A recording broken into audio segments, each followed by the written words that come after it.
Assalamualaikum warahmatullahi wabarakatuh.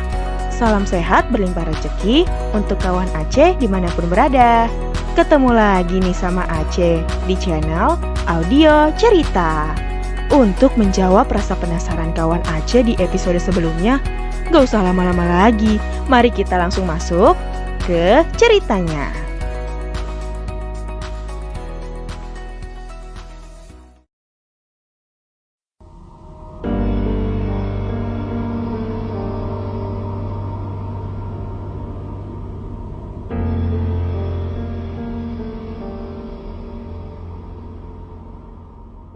Assalamualaikum. Ia mengetuk rumah Pak Ismo dengan tangan bergetar. Waalaikumsalam. Bu Ismo segera menuju pintu ruang tamu untuk menemui seseorang pemberi salam itu. Walah, Bu Erna toh, monggo silakan masuk Bu. Ujar Bu Ismo. Bu Erna membalas dengan mengganggukan kepalanya. Tanpa berpikir panjang, ia segera masuk ke dalam rumah Bu Ismo. Ada Bu Erna. Silahkan duduk Bu. Saya tak masuk ke ruang sebelah saja kalau begitu, biar Bu Erna bisa leluasa mengobrol sama istri saya. Sapa Pak Ismo. Maaf Pak, saya kesini ingin membicarakan sesuatu kepada Bapak dan Ibu. Ini penting. Bu Erna terlihat sangat gusar. Berkali-kali ia mengeratkan jari jemarinya satu sama lain. Oh gitu, yowis, silahkan Bu. Bu Erna mau dibuatkan teh atau kopi? Tanya Bu Ismo. Gak usah repot-repot Bu. Sebenarnya saya kesini tidak mau berlama-lama. Sejujurnya saya ingin meminta maaf atas kejadian pertengkaran antara Mbak Jum dan Mbak Nur. Semua ini gara-gara saya. Mohon maafkan saya Pak, Bu, ujar Bu Erna. Ia mengatakannya sambil menundukkan kepalanya. Maksudnya pripun toh Bu? Bisa dijelaskan dari awal mulanya ke kami. Bu Ismo tidak bisa menahan rasa penasarannya. Wajah Pak Ismo dan istrinya kini mulai serius. Kedatangan Bu Erna ini memberikan sedikit kelegaan bagi mereka untuk mencari tahu perkara yang sebenarnya terjadi. Bu Erna menceritakan semuanya, dari awal mula ketika ia bertemu dengan Jumiati sampai dengan ketidaksengajaan yang mengutarakan tuduhan Nur kepada Jum. Gurat kekecewaan nampak pada wajah Pak Ismo.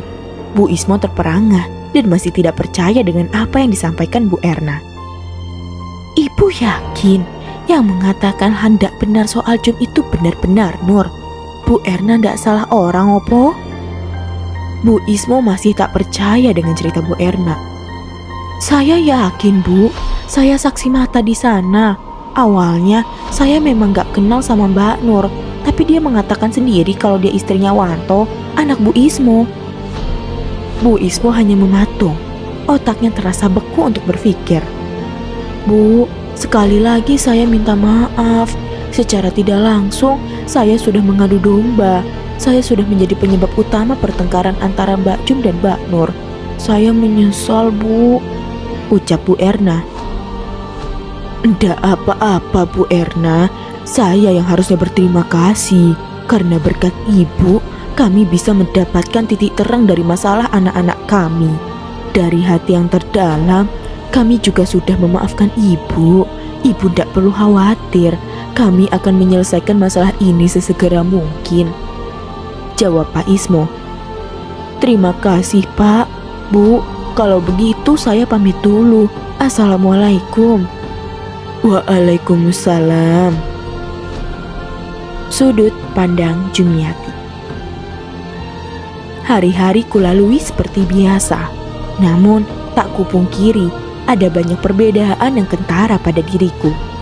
Aku menjadi sering melamun, bermimpi buruk, mengigau saat tidur, dan terkadang aku menangis sendiri tanpa sebab. Aku juga malas melakukan apapun. Aku menjadi lebih pendiam. Otakku selalu dibayang-bayangi tatapan wajah para tetangga yang tak suka padaku, serta berbagai komentar-komentar pedas mereka yang membayangi setiap syaraf otakku. Tapi di sisi lain, aku sangat bersyukur. Di saat kondisiku seperti ini, Mas Wiryo selalu ada di sisiku. Dia tak pernah absen untuk memeluk dan menciumku dengan lembut setiap waktu, mengajakku untuk lebih dekat dengan Tuhan, serta terus menyemangatiku. Walaupun aku masih bungkam mengenai penyebab pertengkaranku dengan Nur, ia tak pernah sekaligus menanyakannya. Ia benar-benar suami sempurna yang mampu memahami perasaanku. Sayup-sayup ku dengar suara ketukan pintu yang membukakan mataku. Kulihat Mas Wiryo masih tidur dengan posisi tangannya masih melingkar di badanku. Ku sisihkan tangannya dengan pelan. Ku ikat rambutku, lalu aku segera beranjak dari tempat tidur untuk melihat siapa gerangan tamu yang datang. Loh, Mas Wanto? Aku sontak kaget melihatnya. Iya Mbak, maaf banget aku kesini mendadak. Aku pasti udah gangguin Mbak Jum sama Mas Wir lagi in the hoy ya. Sembarangan kamu itu Mas. Seperti biasa, Wanto memang senang melucu. Wah, bocah gemblung, ganggu orang tidur aja. Sini tak keplak dulu. Mas Wiryo tiba-tiba muncul dan menyahut obrolan kami. Kami duduk santai di ruang TV. Wanto duduk setengah berbaring di sofa sembari menghisap rokoknya. Tumben Wan tiba-tiba main kesini. Gimana kerjaan luar kotamu? Udah kelar? Belum sih Mas, ini aku terpaksa izin 3 hari dulu, nanti balik lagi ke sana. Capek juga warawiri, gantiin aku mau ndak Mas? Aku hanya terdiam melihat kakak beradik ini mengobrol. Mbak Jum, sehat? Tanya Wanto kepada aku. Aku hanya membalas pertanyaannya dengan senyuman. Lah, istrimu sendiri bagaimana Wan? Sehat juga pikirannya. Ledek Mas Wiryo. Aish, Mas ini jangan ditanya lah. Sebenarnya lagi tidak sehat juga pikiranku ini. Wanto yang biasanya ceria kini terlihat lesu dan putus asa. Kenapa lagi? Kemarin aku dikirim surat sama bapak untuk cepat-cepat pulang. Katanya ada masalah penting soal Nur. Besoknya aku langsung balik karena panik Mas. Pikirku Nur kecelakaan apa gimana. Pas aku datangi istriku di rumah mertua, aku malah diomeli Mas. Gemblung toh. Wanto nampak sangat emosi. Terus intinya dia nagih mobil Mas. Kalau ndak dituruti pokoknya ngancem-ngancem cerai terus. Duh, nasib. Oh iya Mbak Jum, aku kok masih penasaran. Bapak nebusi aku buat ngasih tahu Mas Wiryo sama Mbak Jum supaya ke rumah Bapak besok. Aku juga ditembusi suruh bawa Nur ke sana. Katanya mau bahas hal penting. Apa Nur aneh-aneh selama tak tinggal, Mbak? Ujar Wanto lagi. Seketika aku dilanda kebingungan. Dari mana aku bisa memulai menceritakannya?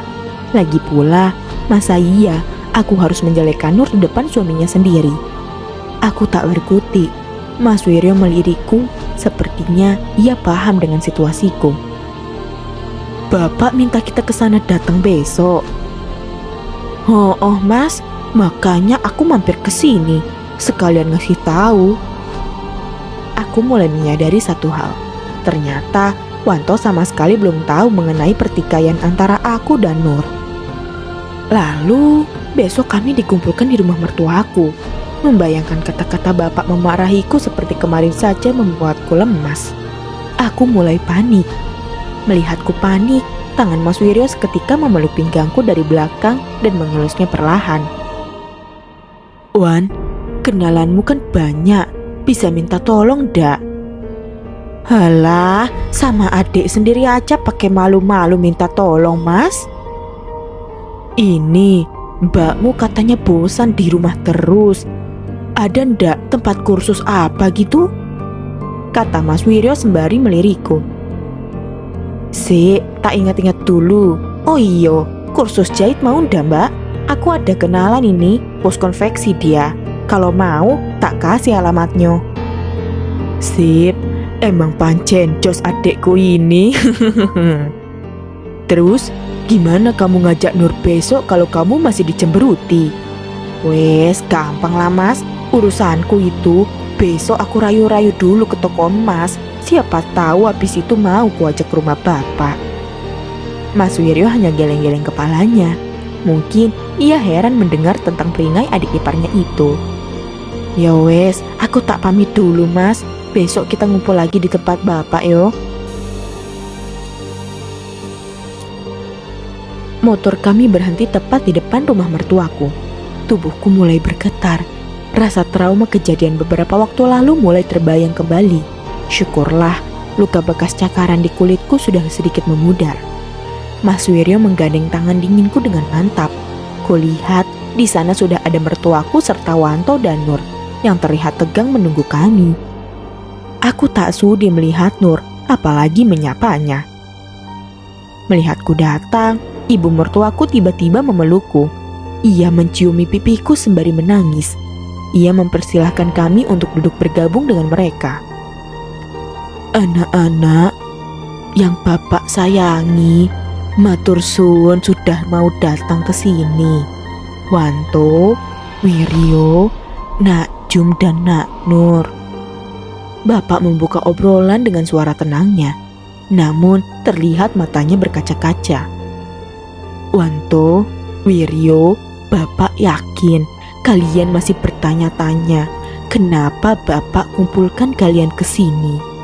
Tanpa ada maksud membuat hati anak-anak bapak kecewa, bapak mohon kalian jujur sama bapak, terutama Nak Nur. Aku melirik Nur. Wajahnya merah padam, mulutnya manyun dan terkatup. Ia terlihat kaget ketika bapak langsung menyebutkan namanya. "Njeh pak, ada apa dengan Nur?" tanya Wanto penasaran. Bapak menyeruput kopinya, lalu ia melanjutkan pernyataannya. "Jawab jujur ya Nak Nur, bapak sudah dengar penjelasan dari salah satu tetangga. Adakah kata-kata tidak benar yang Nak Nur ceritakan ke tetangga soal Jum?" Semua pandangan mengarah pada Nur, termasuk Mas Wiryo yang terlihat mengintimidasi Nur. Aku? Emang aku ngapain? Kata-kata apa pak? Jum bilang apa lagi ke bapak? Dia jelek-jeleki aku lagi. Nur terpancing emosi. Wanto segera menahan badan Nur saat Nur hendak menghardikku. "Tenang Duk, kami hanya ingin tahu kebenarannya. Apa selama ini Duk Nur sering mengobrolkan Duk Jum di rumah Bu Mina? Soal Wiryo yang direbut Duk Jum dari kamu, soal kematian Bu Sarmi dan janin Duk Jum. Apa itu benar Duk? Jawab ibu, jawab." Ibu mertuaku tak bisa membendung air matanya. "Nur, jawab pertanyaan ibu. Selama ini Mas sudah menganggap kamu sebagai adik kandung Mas. Tolong pahami perasaan Mas dan istri Mas." Mas Wiryo terlihat sudah tak tahan untuk mencerca Nur. Namun, sisi kedewasaannya membuat ia dapat memperhalus kata-katanya. "Tapi emang kenyataannya gitu Mas. Ini semua ndak bakal terjadi kalau ndak ada dia. Gara-gara dia, Mas nolak cintaku dulu kan? Sekarang terbukti dia cuma perempuan cengeng yang setengah edan. Edan kamu Jumiati." Nur berdiri dan berjalan cepat ke arahku.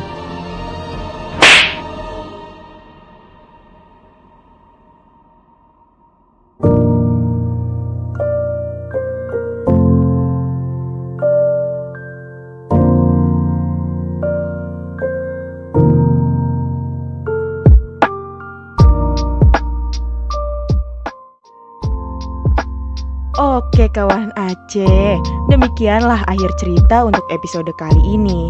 Gimana nih menurut kawan Aceh? Bagian mana yang ceritanya seru untuk kita bahas bersama? Yuk tinggalin keseruannya di kolom komentar ya. Buat yang masih penasaran sama kelanjutan ceritanya, kasih jempolnya dulu dong, biar Aceh makin cepat update-nya lagi. Salam sehat berlimpah rezeki untuk kawan Aceh semuanya ya. Sampai ketemu di episode berikutnya. Bye-bye.